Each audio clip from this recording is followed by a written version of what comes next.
Hello, everybody. I'm Robin, and these are my reflections. And today I'm here to review Cosmic Care Astrology, Lunar Cycles, and Birth Charts for Self Care and Empowerment by Valerie Trejeda. Now, I think that this book came out a couple of months ago. It is published by Hay House. Shout out to Hay House for sending this over to me for purposes of review and so that I can share it with you. I find this book to be something that I think I'm going to be keeping on my shelf with my astrology books that I reference year after year for different things. And I'll show you why. It says, align your self care with the stars and signs. There's a whole world of astrology beyond just knowing your zodiac sign. From attuning to the astrological seasons to living in harmony with the moon and learning the magic of your birth chart, astrology can act as a tool for self discovery, self care, and empowerment. In Cosmic Care, author of the best-selling Audible originals Self-Care by the Signs and Self-Care by the Moon, Valerie Trejeda. I need to listen to that. Has anybody heard that? I haven't listened. Describes how to align your self-care practice with the movement of the seasons, the stars, and the lunar cycle. To support your well-being, each of the 12 chapters on the zodiac signs includes rituals, meditations, affirmations, journal prompts, and tarot and oracle card spreads, as well as crystals and herbs that support the sign's energy, and much, much more. By using the cosmos to guide our practice, we channel the unique energies in the sky to renew ourselves in harmony with the universe. Regardless of your sign or your knowledge of astrology, you can learn how to support your well being during every season of the year.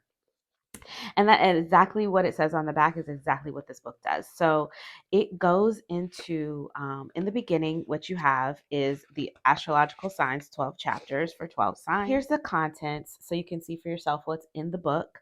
It goes through 12 chapters of the astrological signs, and each chapter includes everything it says on the back, as well as some personal anecdotes that the author includes.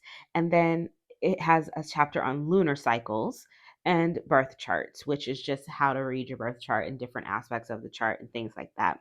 It's a couple of appendices, equinoxes and solstices, and how to set your energy in your space, and then acknowledgement and about the author. So the book uses Western astrology to kind of give you information about each season as you're going through the year, and how you can align yourself with that season or use the energy of that season to care for yourself or understand what's going on, things like that. And we're going to go through Taurus season here in a minute, but I wanted to just mention that it does use Western astrology, and it does use the northern. It's based in northern hemisphere, but even though there's like one or two sentences in each chapter that mentions the hemisphere, I don't find the rituals or anything to be like to need to be contained to a certain hemisphere. Like it's talking about the seasons, of course. So of course the season is going to be up for the northern hemisphere. But when we look into Taurus, you'll see Taurus falls at the end of spring, beginning of summer, and the ritual here is to do with a hot drink. So I think if someone is in the southern hemisphere, they might like a ritual like that with a warm drink for that season. So I think it can be used.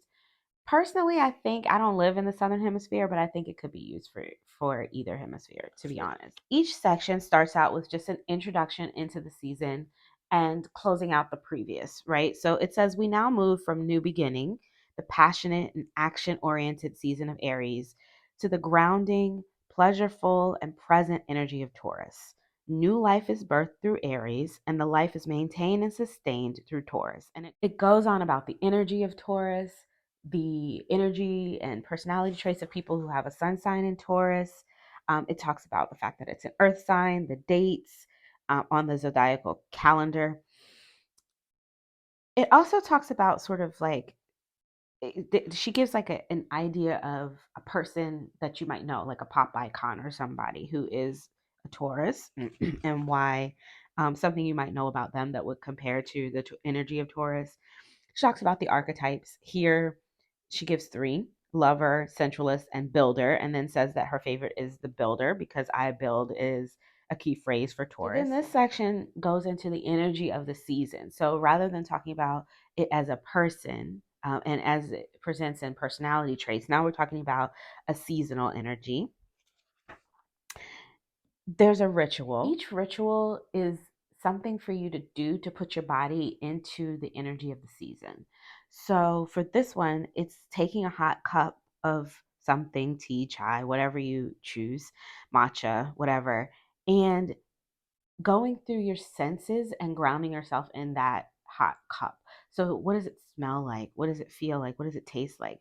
What comes alive in you when you smell it, feel it, taste it? Um, what does it look like? What color is it? And then sip it and focus on how it tastes. And it goes through all of those things to just kind of ground you and make you feel grounded in you all of your senses. There's a meditation for each one. There's some affirmations that are specific to the season. For instance, for Taurus, I create environments that sustain me and provide for my needs. I have faith in my own steadiness. I work patiently toward my obstacles. I am at peace and I cultivate peace in my life. I am willing to both give and receive love because Taurus is associated with the planet Venus, right? So then there's some journal prompts for you to go through during the season.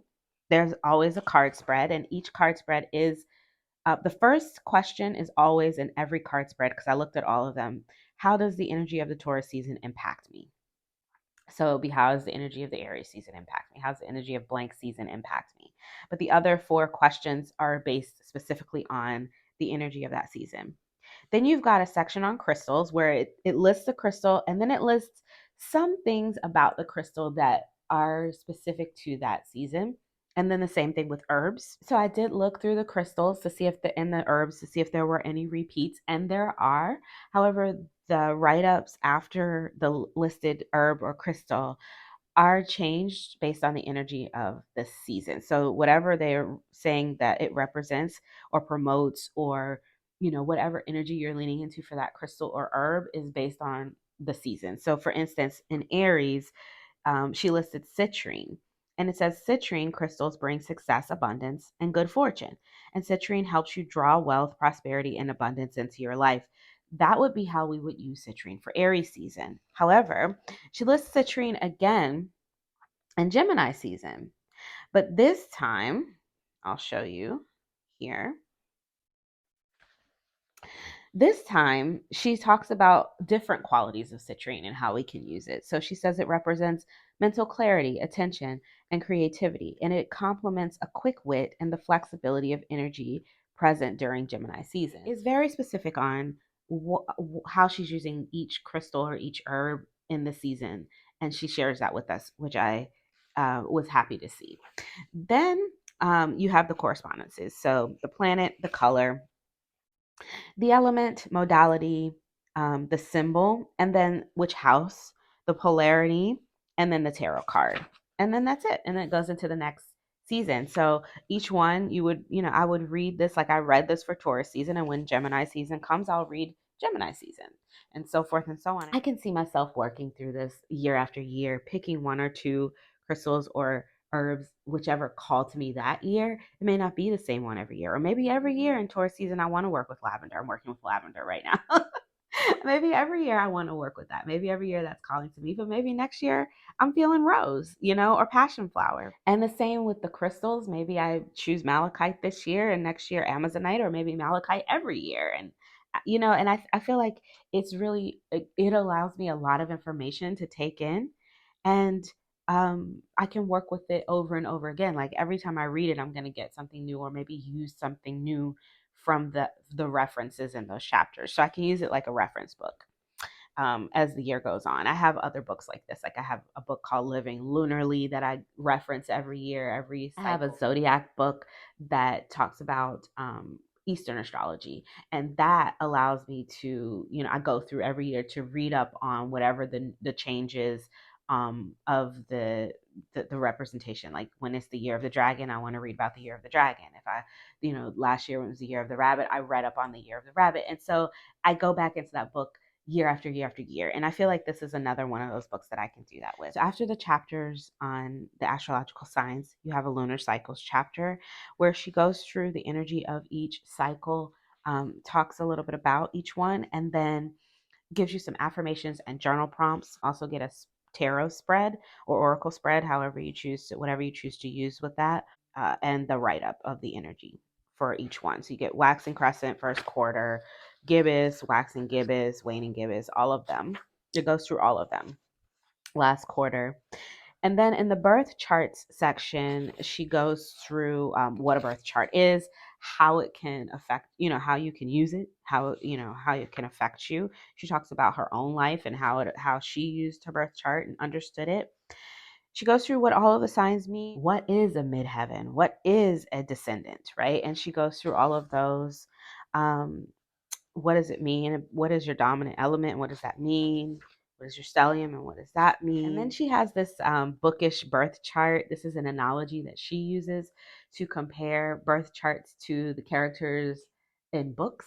And so she shared that with us so that we can, it's her own analogy she made up just so that it's like another layer of something to help you understand birth charts and how they work. And then it's the conclusion. And then in the back, you've got these appendices.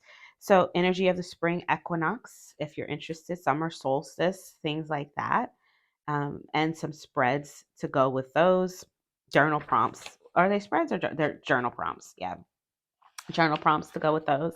And then this is a appendix on how to set the energy of your space, and it's just some information on that. She's got some acknowledgments and where she, and then about the author. And here she is. There's our author. Like I said, I feel I'm putting this right on my astrology shelf. It's going to be something that I refer to probably every month for at least, the first year. I think I wish I had this when I was going through the deck and walk last year. However, I have not finished my deck and walk. I think I stopped at Virgo. So when I pick it back up this year, I'm probably going to be integrating this because that's what I was trying to pull out of a deck and walk, the energy of the season. That's why I was walking through the decans. So I feel like this is going to be good to integrate when I pick that back up. If you're going through a deck and walk right now, this might be something good to just have around to kind of help you with understanding the energies of the seasons and the cycles as we walk through them. I'm looking forward to using this year after year, month after month to pull crystals. I like that it's all kind of in one place here. I like the way she writes. It's easy to read.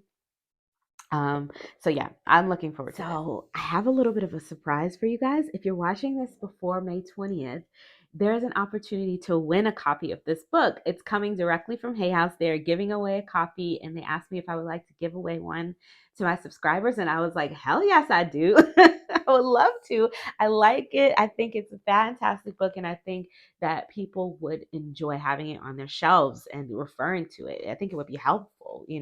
So I would like to give away one of these to one of you. So what do you need to do to enter the giveaway? So you'll need to be in the US or Canada.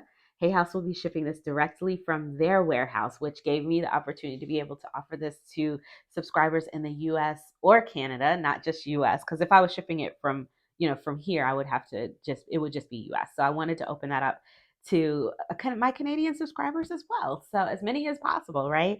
So this will be US or Canada. Comment down below what was the thing about this book that you think would be useful, and make sure you use the word giveaway.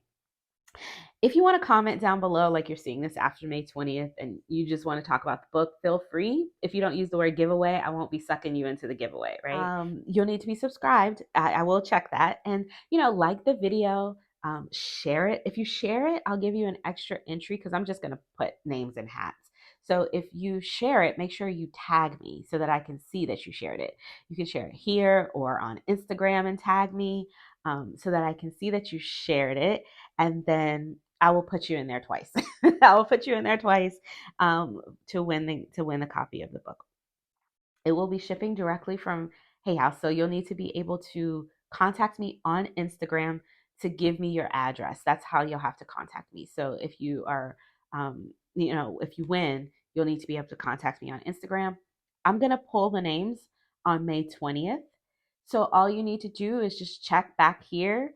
I'm gonna respond to your comment if you win, and I'll also make a post on my community tab and tag you there. So that'll be two ways for you to get a notification if you win to get back to me, and send me your address via Instagram. That's it. Simple as that. That's all you have to do. So this is just me and Hay House giving away a book. This is not affiliated with YouTube in any way. I do need to say that. And if you're seeing this after May 20th, the giveaway is closed. So fortunately, you won't be able to enter. But if you're seeing this before May 20th, if you want to enter, those are all the things that you need to do. And I look forward to seeing who's going to win. Good luck. If you would like to purchase a copy of this book for yourself, I'll put the link in the description box below. So you just need to check down there for that. And until I see you guys next time, stay safe and be blessed. Bye-bye.